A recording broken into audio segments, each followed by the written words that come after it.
वरिष्ठ नागरिकों माटे आ मूल्यवान सलाह से कृपा करीने ध्यानथी सांभळजो। खूब ज महत्वपूर्ण। जय श्री कृष्ण, राधे राधे, हर हर महादेव। एक मेडिकल कॉलेज में एक प्रोफेसरे चौथा वर्षना मेडिकलना विद्यार्थीओने दवा विषे भणावी रह्या हता। तेमणे तेने आ प्रश्न पूछ्यो के वृद्ध लोकोमां मानसिक मूंझवणना कारणो शुं छे। तो एक विद्यार्थीए जवाब आप्यो के मगजनी गांठ। प्रोफेसरे जवाब आप्यो ना।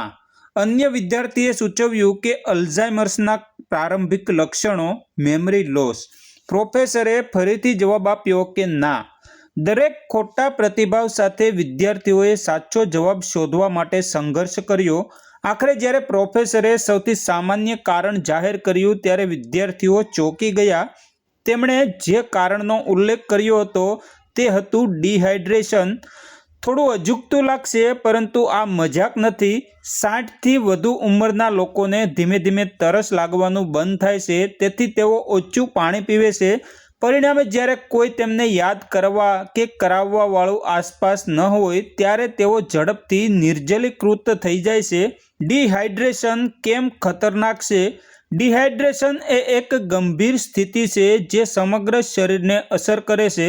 જો ડિહાઇડ્રેશન થાય તો તે આ તરફ દોરી શકે છે: અચાનક માનસિક મૂંઝવણ, લો બ્લડ પ્રેશર, હૃદયના ધબકારા વધવા, એન્જીના, છાતીમાં દુખાવો, કોમા અને મૃત્યુ પણ। પીવાનું ભૂલી જવાની આદત 60 વર્ષની ઉંમરથી શરૂ થાય છે। આ તબક્કે શરીરમાં પાણીનું પ્રમાણ પહેલેથી જ 50% નીચે હોય છે।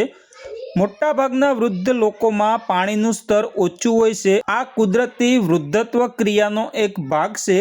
જો કે આ વધુ ગૂંચવણો તરફ દોરી જાય છે। જ્યારે ડિહાઇડ્રેશન હોય ત્યારે પણ તેમને તરસ લાગતી નથી, કારણ કે મગજની આંતરિક સંતુલન સિસ્ટમ યોગ્ય રીતે કામ કરતી નથી। પરિણામે 60 વર્ષથી વધુ ઉંમરના લોકો સરળતાથી ડિહાઇડ્રેશનનો શિકાર બને છે।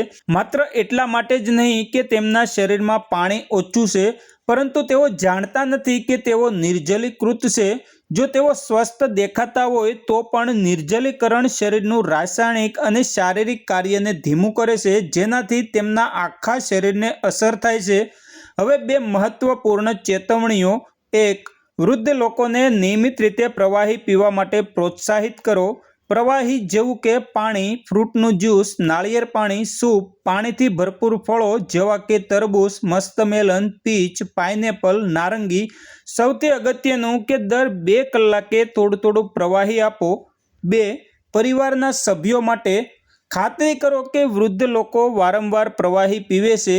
જો તમે જુઓ કે તેઓ પ્રવાહી પીવાનો ઇનકાર કરે અને ચીડિયાપણું, શ્વાસ લેવામાં તકલીફ અથવા તો ધ્યાન કેન્દ્રિત કરવાના લક્ષણો દર્શાવે છે, તો તે નિર્જલીકરણના ચોક્કસ સંકેતો હોઈ શકે છે। હવે શું તમે સમજો છો કે વૃદ્ધ લોકો માટે પાણી પીવું કેટલું જરૂરી છે? જય શ્રી કૃષ્ણ।